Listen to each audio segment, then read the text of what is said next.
السلام علیکم، میں ضمیر احمد انصاری اور آپ دیکھ رہے ہیں زیڈ نیوز فار یو۔ عرض یہ ہے کہ آپ نے اپنے YouTube channel Z news for you کو ابھی تک سبسکرائب نہیں کیا ہے تو ابھی کریں، اور ساتھ ہی دیے ہوئے بیل آئیکن کو بھی دبا دیں جس سے ہماری آنے والی سبھی ویڈیوز کے نوٹیفیکیشن آپ کو ملتے رہیں۔ شکریہ۔ السلام علیکم ورحمۃ اللہ وبرکاتہ۔ آپ نے ویڈیو بھیجا ہے ایک کبھی جس میں کوئی صاحب صلاۃ الحاجت کو اور صلاۃ التسبیح وغیرہ کو بدعت بتا رہے ہیں اور کہہ رہے ہیں اللہ کے رسول سے کچھ ثابت نہیں ہے اس بارے میں۔ تو صلاۃ التسبیح کی تو تفصیل میں پہلے دے چکا ہوں، ویڈیو آپ کو یوٹیوب میں مل جائے گی میری آواز کی، جس میں بڑے بڑے علماء اسلام نے جو ہے اس کی تصحیح کی ہے اور اس کو ثابت قرار دیا ہے، اس کی میں نے وضاحت اس میں کی ہے۔ صلاۃ الحاجت کے تعلق سے بھی انہوں نے کہا کہ یہ اللہ کے رسول سے ثابت نہیں ہے، بدعت ہے، تو ان کا یہ کہنا صحیح نہیں ہے، کیونکہ یہ حدیث باقاعدہ جامع ترمذی میں اور سنن ابن ماجہ وغیرہ میں بیان ہوئی ہے۔ دیکھیں آپ جامع ترمذی میں حدیث نمبر 479 میں یہ روایت موجود ہے۔ حضرت عبداللہ بن ابی اوفا رضی اللہ عنہ کہتے ہیں کہ قال رسول اللہ صلی اللہ علیہ وسلم من کانت له الی اللہ حاجت، کہ جس کسی شخص کو اللہ رب العالمین کے طرف یا کسی بنی آدم کی طرف، او الی آدم من بنی آدم، یعنی کوئی حاجت ہو، اللہ رب العالمین سے دعا کرے یا کسی شخص سے کوئی کام نکلوانا ہو، تو اس کو چاہیے کہ فلیتوضأ ولیحسن الوضوء، اچھی طرح سے وضو کرے، ثم لیصلی رکعتین، 2 رکعت نماز پڑھے، ثم لیثنی علی اللہ ولیصلی علی النبی صلی اللہ علیہ وسلم، اللہ تعالیٰ کی تعریف بیان کرے اور رسول اللہ صلی اللہ علیہ وسلم پر درود بھیجے، ثم لیقل، پھر یہ دعا پڑھ لیں، لا الہ الا اللہ الحلیم الکریم سبحان اللہ رب العرش العظیم الحمد للہ رب العالمین، اسألک موجبات رحمتک وعزائم مغفرتک والغنیمۃ من کل بر والسلامة من كل اسم لا تدع لي ذنبا إلا غفرته ولا هما إلا فرجته ولا حاجة هي لك رضا إلا قضيتها يا أرحم الراحمين۔ تو یہ حدیث جامع ترمذی کے الفاظ میں نے آپ کو سنا دی ہیں۔ یہی روایت سنن ابن ماجہ میں بھی حدیث نمبر 1384 میں یہ روایت موجود ہے۔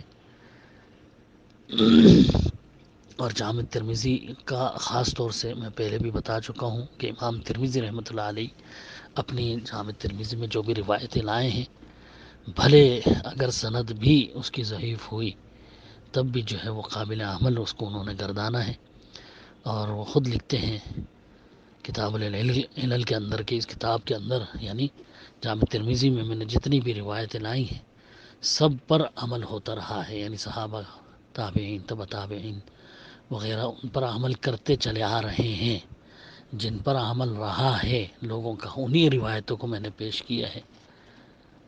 تو وہی روایتیں ہیں یہ جن پر برابر سلف صالحین عمل کرتے آ رہے ہیں۔ تو جب سلف صالحین نے اس پر عمل کیا، سب سے بہترین لوگ، سب سے بہترین زمانے کے دین کو سب سے زیادہ سمجھنے والے، آج ہم اس کو کس طرح سے بدعت کہہ سکتے ہیں؟ یہ بڑا ظلم ہے اس کو بدعت کہہ دینا، حدیث رسول صلی اللہ علیہ وسلم کو۔ اور امام ابن ماجہ اور امام ترمذی جیسے بڑے محدث جن کی کتابوں کو جو سیاہ ستہ میں شامل ہیں، اور سیاہ ستہ جو ہیں وہ دین کے اصل اصول مانے گئے ہیں، ان کی حدیثوں پر شروع سے ہی عمل چلا آ رہا ہے، اور انہی کتابوں سے جو ہے فتوے دیے جاتے رہے ہیں، ان کی ضعیف سندن ضعیف روایتوں کو بھی جو ہے قابل عمل گردانا گیا ہے شروع سے ہی۔ اس کی تفصیل میں پہلے دے چکا ہوں الگ سے، لہذا یہ اگرچہ سند اس کی ضعیف ہو، حالانکہ کچھ محققین نے اس کو حسن قرار دیا ہے، لیکن کچھ محققین جو ہے اس کو ضعیف کے ہی اس میں زمرے میں رکھتے ہیں۔ تو بہرحال اختلاف ہے، کسی نے حسن کہا، کسی نے ضعیف کہا۔ میں کہتا ہوں اگر ضعیف بھی مان لیں سند کے اعتبار سے، لیکن کیونکہ یہ ماہر فن محدثین اپنی کتاب میں اس کو لائے ہیں، اور اس پر انہوں نے باقاعدہ باب باندھا ہے کہ حاجت کے وقت کی دعا یا نماز الگ الگ ابواب انہوں نے جو ہے باندھے ہیں اس پر. ما جاء فی صلاۃ الحاجہ، امام ترمذی نے جو ہے باب باندھا ہے کہ حاجت کے وقت کی دعا یا حاجت کے وقت جو دعا پڑھی جاتی ہے یا نماز پڑھی جاتی ہے. امام ابن ماجہ نے بھی یہی باب باندھا ہے ما جاء فی صلاۃ الحاجہ، صلاۃ الحاجت کے تعلق سے. حالانکہ یہ اپنی ویڈیو میں کہہ رہے ہیں کہ اس طرح کی کوئی نماز کا ذکر ہی نہیں ہے اور نہ ہی کسی عالم نے یہ کوئی نماز بتائی ہے صلاۃ الحاجہ. تو یہ ان کی کمی ہی کہوں گا میں، کیونکہ محدثین جب باب باندھ رہے ہیں باب ما جاء فی صلاۃ الحاجت، تو پھر یہ کہنا کہ کسی عالم نے اس کا صلاۃ الحاجت کے نام سے ذکر ہی نہیں کیا، تو یہ ان کی کم علمی ہے، ان کو نہیں معلوم ہوا ہوگا شاید اس بارے میں. بہرحال امام طبرانی بھی، امام بحقی وغیرہ بھی جو ہے اسی طرح کے ابواب باندھ کر کے اس روایت کو لائے ہیں، اور ان محدثین نے باقاعدہ اس کو بیان کیا ہے. اور پھر یہ جو دعا بیان ہوئی ہے 2 رکعت پڑھنے کے بعد، یہ اس کی تائید میں حضرت عبداللہ بن مسعود رضی اللہ عنہ کی بھی روایت ہے مصنف ابن ابی شیبہ میں کہ عن عبداللہ بن مسعود انہ کان یقول اذا فرغ من صلاۃ، کہ حضرت عبداللہ بن مسعود نماز سے فارغ ہونے کے بعد یہ دعا پڑھتے تھے. پوری دعا وہی ہے بالکل صلاۃ الحاجت والی. اسی طرح حضرت انس بن مالک رضی اللہ عنہ سے بھی آ رہی ہے کہ یہ وہ بھی یہ دعا پڑھا کرتے تھے.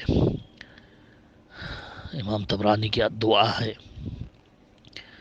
اس میں حضرت انس بن مالک رضی اللہ عنہ سے جو ہے باقاعدہ روایت ہے کہ انس بن مالک عن النبی صلی اللہ علیہ وسلم انه قال اذا طلبت حاجة فاحببت ان تنجح، کہ جب تمہیں کوئی حاجت ہو اور تم چاہو کہ یہ جو ہے کامیاب ہو جاؤ اس حاجت میں، وہ تمہیں مل جائے، تو تم یہ دعائیں پڑھا کرو. تو اس میں یہ پوری دعا ہے، اور اس کے علاوہ لا الہ الا اللہ وحدہ لا شریک لہ بھی ہے ساتھ میں. تو یہ جو ہے دعا الگ الگ صحابہ سے بھی مل رہی ہے، جس سے اس حدیث کی تائید ہو رہی ہے. امام ترمذی اور امام ابن ماجہ والی روایت کی تائید ہو رہی ہے، اور صحابہ کے عمل سے جو ہے وہ ضعیف حسن کے درجے میں آ جاتی ہے، تقویت ملتی ہے. یہ محدثین نے اس کی بھی وضاحت کی ہوئی ہے، لہٰذا یہ قابل عمل ہے، اس میں کوئی شک و شبہ نہیں ہے. بالکل صلاۃ الحاجت پڑھنی چاہیے، اور بڑی ضرورت کے وقت جو ہے یہی طریقہ اپنانا چاہیے کہ بھئی 2 رکعت اچھی طرح وضو کر کے 2 رکعت نماز پڑھیں، اللہ کی خوب تعریف بیان کریں، نبی صلی اللہ علیہ وسلم پر درود پڑھیں، اور پھر یہ دعا پڑھ لیں. اللہ رب العالمین حاجت کو پورا کرنے والا ہے. بے شک اللہ تعالیٰ سے ہی مانگ رہے ہیں، کسی اور سے نہیں مانگ رہے. وہ جو اپنے ویڈیو میں کہہ رہے ہیں کہ ہاں بھئی یہ بدعت ہے، بس اللہ سے مانگو، تو اس میں بھی اللہ تعالیٰ سے ہی مانگا جا رہا ہے. ایک طریقہ اللہ کے رسول صلی اللہ علیہ وسلم نے سکھایا، بتایا ہے. صرف سند میں کسی ضعیف راوی کے آ جانے کی وجہ سے کسی حدیث کو ناقابل عمل گرداننا، بلکہ جرأت اتنی کہ اس کو بدعت کہہ دینا اس عمل کو، یہ میں سمجھتا ہوں بڑی دلیری کا کام ہو رہا ہے آج کل. یہ اگر وہ واقعی اللہ کے رسول صلی اللہ علیہ وسلم سے صحیح طور سے ثابت ہو تو پھر کیا کریں گے یہ بدعت کہنے والے؟ کیا ان کا انجام ہوگا؟ اللہ رحم فرمائے. جو اس طرح سے بدعت کہہ دیتے ہیں بلا خوف. اللہ تعالی ہم سب کو دین کی صحیح سمجھ دے رب العالمین. ایک بار پھر آپ سے ریکویسٹ ہے کہ آپ اپنے اس یوٹیوب چینل کو سبسکرائب کریں، لائک اینڈ شیئر ضرور کریں. شکریہ.